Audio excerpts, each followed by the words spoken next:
Asrama Mekah, Fakultas Keguruan dan Ilmu Pendidikan, Prodi Pendidikan Bahasa Indonesia.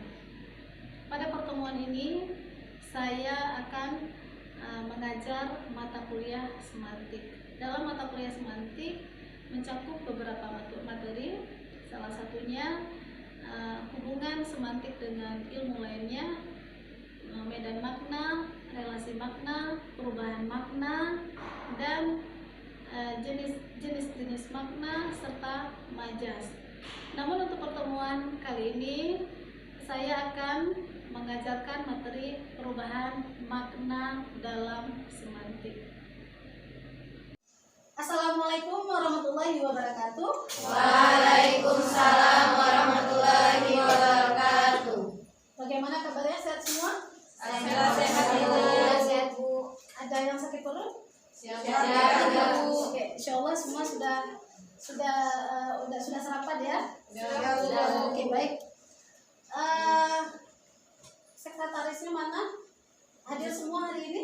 Hadir semua Bu. Hadir semua. Sudah dicek? Oke, baik. Baik, hari ini kita akan masuk pada materi perubahan makna, yaitu mata kuliah kita semantik. Nah, mata kuliah semantik ini itu adalah mata kuliah yang materinya itu sudah pernah dibahas di mata kuliah sebelumnya, itu linguistik umum ya.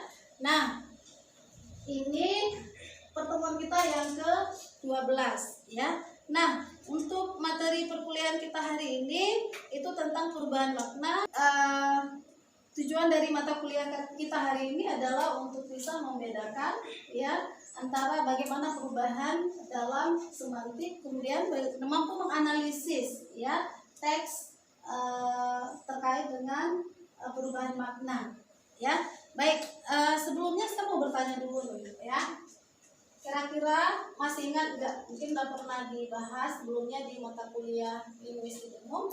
Ada yang tahu nggak apa itu semantik? Saya Bu. Oh, Dela, silakan. Perkenalkan, nama saya Ananda Andela. Semantik itu adalah ilmu yang membahas tentang makna. Ilmu yang membahas tentang makna. Benar sekali Dela ya. Ilmu yang membahas tentang tata makna ya. Baik. Nah, untuk materinya nanti bisa dicek di Classroom ya, sudah Ibu kirim di Classroom, silakan nanti dicek kembali jika memang mau dibaca ulang. Nah, baik, nih sebelumnya bisa diperhatikan ini ada sebuah teks ya. Teks di Kompas ya, tahun 2021 tanggal 20 bulan 7. Kira-kira apa ya yang dilihat perbedaan dari teks ini yang menonjol gitu? Silakan. Boleh menjawab semuanya, silakan. Ayo, apa yang dilihat? Apa yang dilihat dari teks ini? Yang berbeda sendiri. Mungkin jadi tanda tanya. Apa ya sebenarnya? Oh, ini apa? Merumahkan. Ya, merumahkan yang pertama ya. Nah, yang pertama adalah kata merumahkan. Kemudian apa lagi? Dirumahkan.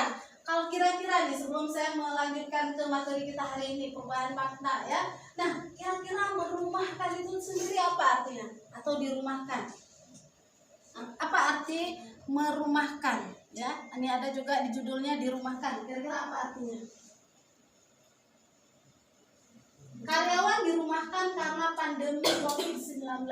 Bagaimana hak upahnya? Nah, kira-kira apa ya arti dirumahkan di situ? Ayo tunjuk tangan, silakan. Perkenalkan, nama saya Nurul Moina. Iya, Nurul, silakan Nurul. Merumahkan makna di situ berarti dia diisolasi di rumah. Diisolasi karena COVID atau apa? COVID. Diisolasi karena Karena COVID. itu membahas tentang COVID. Oke, ini maksudnya diisolasi tentang COVID. Yang lain ada lagi? Silakan, boleh mengutarakan pendapatnya. Ya? Karyawan dirumahkan. Oke, nggak masalah. Namanya kan baru melihat teksnya ya kan, belum mengenal. Nanti akan tahu sendiri setelah kita melanjutkan ke materinya. Ini apa sih arti dirumahkan? Oke ya, saya lanjut. Siap? Siap Bu. Oke. kita lihat sekarang. Oke. Nah, ini tidak terlihat ya di atas ya. Oke, jadi perubahan faktor yang menyebabkan terjadinya perubahan makna ya. Apa saja yang menyebabkan terjadinya perubahan makna? Yang pertama adalah teknologi ya. Akibat teknologi maka terjadi perubahan makna. Contoh ya, dahulu belum ada, udah ada komputer nggak dulu, tempo dulu? Belum ada komputer. Jadi orang kalau mau membuat sesuatu, mau menulis pakai apa? Tulis tangan ya kan, alat tulis. Kalau misalnya hasil tulisan disebut namanya manuskrip ya, manuskrip. Lalu ini ya, nggak nampak ya, manuskrip. Nah, manuskrip itu ya, manuskrip artinya manuskrip. Manuskrip artinya tulisan tangan ya. Nah, sekarang teknologi sudah mulai berkembang. Ketika teknologi berkembang, maka orang tidak lagi menggunakan tulisan tangan misalnya untuk membuat skripsi ya. Kira-kira nih buat makalah pakai tulis tangan nggak? Enggak, ya udah nggak pakai tulis tangan buat makalah, tapi pakai apa? Pakai komputer ya. Misalnya nanti udah nyusun skripsi, ternyata mau buat skripsi, pasti buatnya di kertas. Nah, ketika kasih ke dosen, mana manuskrip skripsinya ditanya, ya kan? Padahal sudah tidak layak lagi disebut manuskrip, tapi mungkin draft atau apa ya. Tapi kata manuskrip ini tetap dipakai walaupun terjadinya perubahan teknologi. Oke. Kemudian ada perkembangan sosial dan budaya. Kita lihat, misalnya kata saudara. Ya, kita waktu sehari-hari ya, ada nggak kita menggunakan kata saudara? Kata saudara ya untuk penunjuk langsung ada? Ada. Nah, pada dasarnya kata saudara itu digunakan untuk yang sekandung. Terjadi perubahan sosial, terjadi perkembangan budaya, maka kata saudara ini digunakan untuk hal yang umum. Baik, kemudian ada perbedaan penggunaan. Nah, misalnya kata menggarap. Menggarap itu digunakan untuk bidang apa? Benih, kemudian menanam, menuai, itu kira-kira bidang apa? Pertanian. Sekarang kira-kira ada nggak kata-kata? Aku lagi menggarap skripsi ini. Ada? Siapa yang nggak pernah gunakan? Ada ya. Ya, saya sedang menggarap skripsi. Menggarap di sini terjadi perubahan bidang. Seharusnya dipakai untuk bidang pertanian, kok untuk bidang akademisi yang bukan pertanian pun menyebut menggarap. Ya. Nah, ini akibat inilah terjadi perubahan makna. Oke. Nah, untuk yang asosiasi, kemudian pertukaran alat indera nanti akan kita lihat di selanjutnya. Oke? Oke. Nih, ini perubahan makna yang akan kita bahas hari ini. Itu tentang yang pertama, peorasi, kemudian ameliorasi, generalisasi, spesialisasi, asosiasi, dan sinestesia.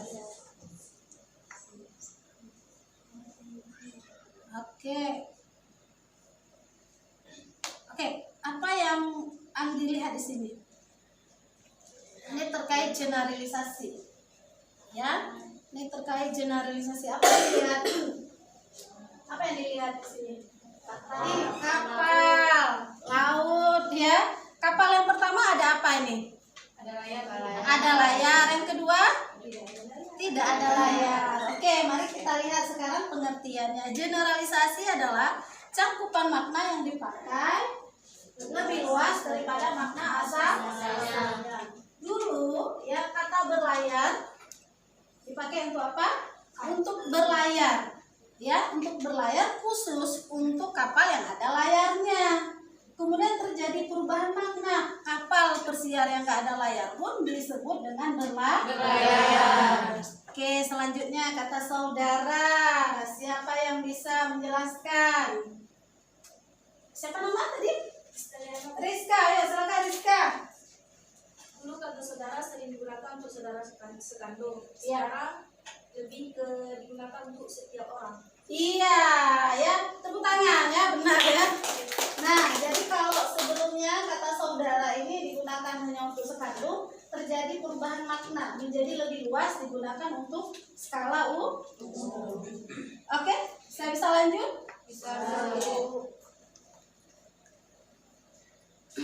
Di sini nih ya. Kemudian tadi ya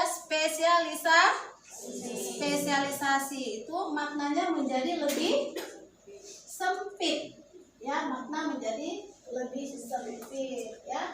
Nah, di sini ada contohnya yaitu kata sarjana kemudian kata madrasah ya. Sekarang saya sebut lihat di sini sarjana. Ini seorang yang berilmu ya.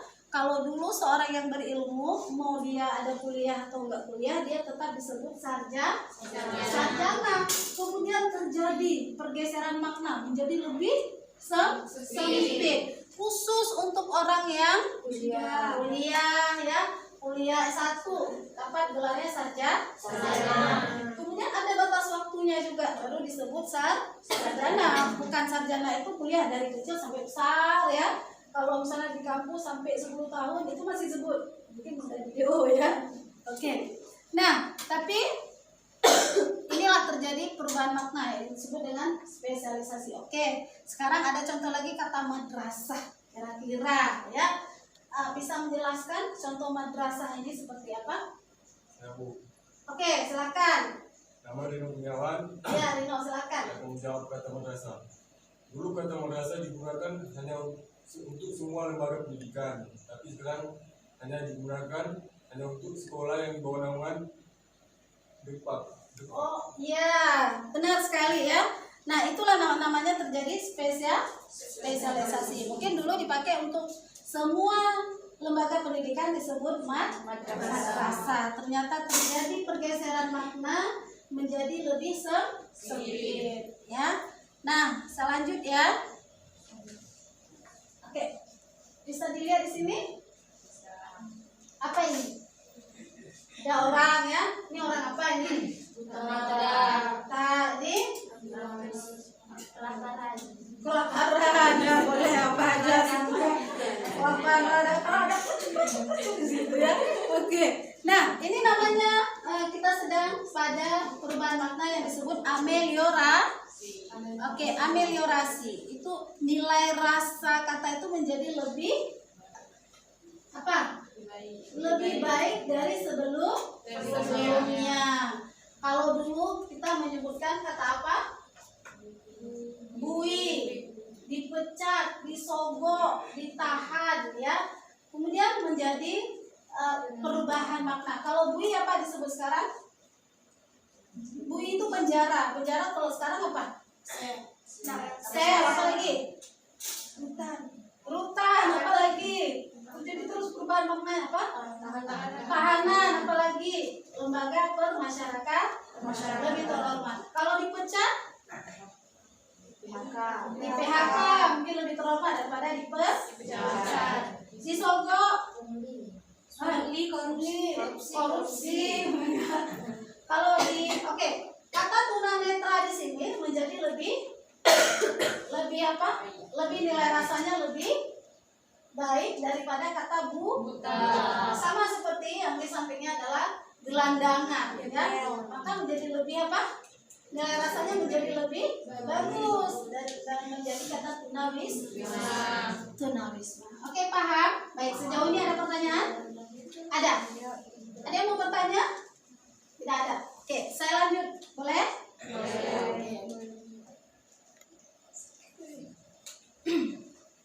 Oke, apa yang dilihat? Apa? Perbedaan pemakaian amplop. Oke, yang pertama kenapa amplopnya?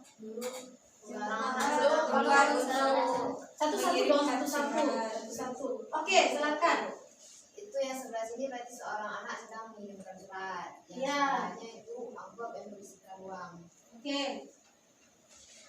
Nah, kalau yang sebelah sini berisikan uang ya. Kalau ini berisi surat. Ini namanya asosiasi. Perubahan makna yang terjadi akibat persamaan sifat. Sifat dasar surat itu adalah untuk memasukkan surat sebenarnya, ya, memasukkan surat, ya. Nah, ini amplop. Amplop ini untuk memasukkan surat. Dasarnya ini. Kemudian terjadi pergeseran. Ini tempat memasukkan uang. Terjadi lagi. Disebut dengan juga suap. Tadi pagi dia mendapatkan amplop. Ya, itu bisa saja amplop yang dimaksud adalah suap. Ini terjadi pergeseran makna. Ya, yang disebut dengan asosiasi akibat perubahan sifat. Oke. Nah, yang selanjutnya adalah sinestensia. Kita lihat sinestensia. Apa itu sinestensia? Oke, siapa bisa ini? Sinestensia apa? Izin menjawab, Bu. Silakan. Perubahan makna yang terjadi akibat pertukaran tanggapan antara dua panca indera yang berbeda, Bu. Iya, karena dua panca indera yang digunakan pada hal yang berbeda. Misalnya contoh ya, kata-kata dia sangat pedas. Kata-kata itu pedas. Pedas itu digunakan untuk apa? Untuk makanan ya. Nah, ini kan ada dia perasa itu untuk lidah ya, pencium. Pedas itu seharusnya kalau pedas itu untuk makanan, untuk lidah. Suara itu didengar atau dirasa? Dengar, berarti mungkin suaranya kasar, kata-katanya kasar, bukan pedas. Paham? Ada yang bisa memberikan contoh lain dari yang ini? Silakan, siapa bisa memberikan contoh lain? Sakit, suaranya membuat telingaku panas. Oke, yang lain ada lagi? Betul ya, ada lagi? Cukup untuk contohnya, paham yang ini? Oke, kita lanjutkan ya. Nah, ini dia. Ini perubahan total, ya, perubahan total, perubahan makna yang terjadi akibat makna kata yang memiliki makna yang jauh berbeda dengan makna asalnya. Coba dilihat. Itu yang di sebelah pemain bola ya. Ada yang mengidolakan nggak? Ya, kita promosi. Oke, ini pemain sepak bola. Ya, semua pemain sepak bola itu bermain dengan bagus, bukan bermain dengan cantik. Kalau cantik, kalau KKBI itu Kamus Bahasa Indonesia itu lebih pada elok, wajah, ya. Oke. Baik, untuk selanjutnya kita akan duduk di dalam kelompok, akan kita pecahkan kasus-kasus ya di dalam teks. Nanti setiap kelompok akan mencari teksnya sendiri, menelusi, searching di Google atau dimanapun ya. Nanti memilih salah satu teks yang memang menurut kalian itu ini perlu dianalisis gitu ya, isi teks tersebut. Nah, kemudian nanti silakan simpan ya teks tersebut, kemudian dianalisis bersama di dalam kelompok. Nanti setelah dianalisis maka akan kita presentasikan setiap kelompok di depan. Oke? Baik, untuk sekarang silahkan duduk bergabung dengan kelompok masing-masing. Kita bagi kelompoknya berdasarkan angka saja, ya. Jadi berdasarkan angka nanti kita hitung angka 1 sampai 4. Kemudian silahkan duduk dengan kelompok masing-masing. Mulai berhitung dari sini dulu. Oke, semua sudah berada di kelompok masing-masing. Silahkan sekarang searching di internet. Kira-kira berita apa yang mau diangkat kemudian mau kalian analisis. Silakan bekerja. Sudah ya, udah dapat analisanya juga ya. Oke. Sudah siap semuanya ya. Sekarang kita akan presentasikan tugas hasil dari analisa setiap kelompok yang akan diwakilkan oleh satu orang aja yang untuk tampil ke depan. Silakan ditunjuk. Mungkin siapa kelompok mana dulu yang akan presentasi? Saya dulu. Oke, kelompok 1 nih ya tadi. Oke, silakan kelompok 1. Disebutkan bisa ditulis nanti analisanya ya. Oke, sebutkan dulu teks Dela. Koran kapan gitu? 24 Juli ya.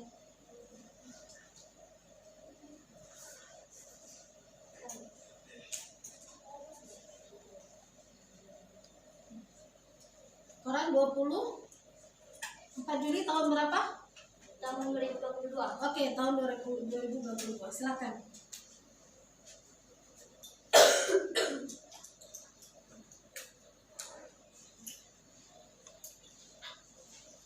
Di sini Bu ya. Iya, silakan ditulis hasil analisanya. Bisa dibaca sedikit mungkin dari sebelumnya. Baik, teman-teman, assalamualaikum warahmatullahi wabarakatuh. Waalaikumsalam warahmatullahi wabarakatuh. Kami dari kelompok 1 ingin menjelaskan hasil analisis yang kami temukan di dalam koran tersebut, yang mana itu pada 24 Juli 2022. Nah, di situ ada tertera tentang teks. Ini ya. Ini teksnya. Ya,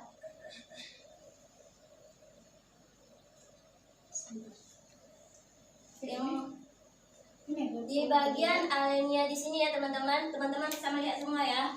Sejauh ini sudah ada 4 tim yang meraih kemenangan. Selain Borneo, tim-tim yang juga memetik. Nah, di bagian memetik ini, Liga poin perdana adalah Madura United, PSM Makassar, dan sang juara Berlahan Bali United. Nah, kita mengambil kata memetik.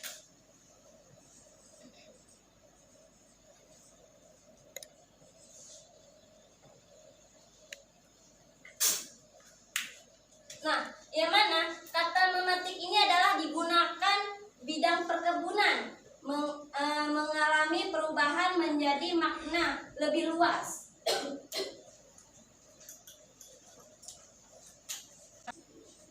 Generalisasi.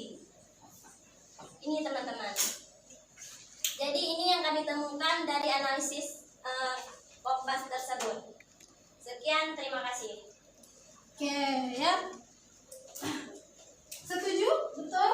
Setuju. Betul ya. Kata memetik mengalami perubahan makna, yaitu menjadi lebih luas ya.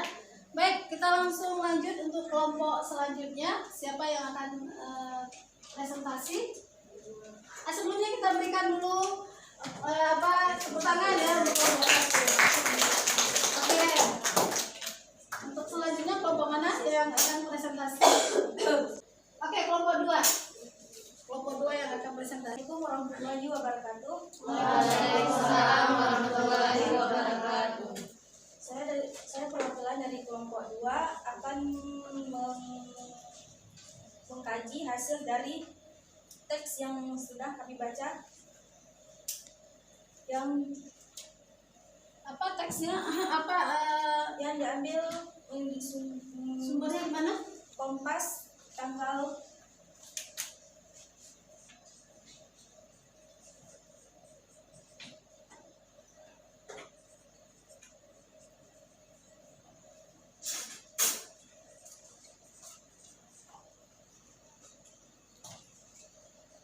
yang dimana di dalam teks tersebut terjadi kesalahan pada kata ibu. Mungkin bisa dijelaskan sedikit di bagian mana? Di bagian sini ada yang teman-teman bisa lihat sendiri. Coba Jadi, yang belakangnya biar teman-teman bisa lihat. jadi tiap hari ibu-ibu itu apakah hanya menggoreng sampai begitu bulannya. Jadi diambil dari kata ibu-ibu. Yang dulu ibu itu mengalami perluasan makna. Ibu yang dulu digunakan hanya untuk ibu kandung dan sekarang digunakan untuk wanita yang lebih tua. Baik, setuju? Setuju. Betul ya. Kata ibu-ibu ya, di mana kata ibu tadi? Saya di mana letaknya? Di paragraf ketiga. Mana nih? Keempat ya, oke, di sini. Ada kata ibu-ibu ya. Ya. Ini ya.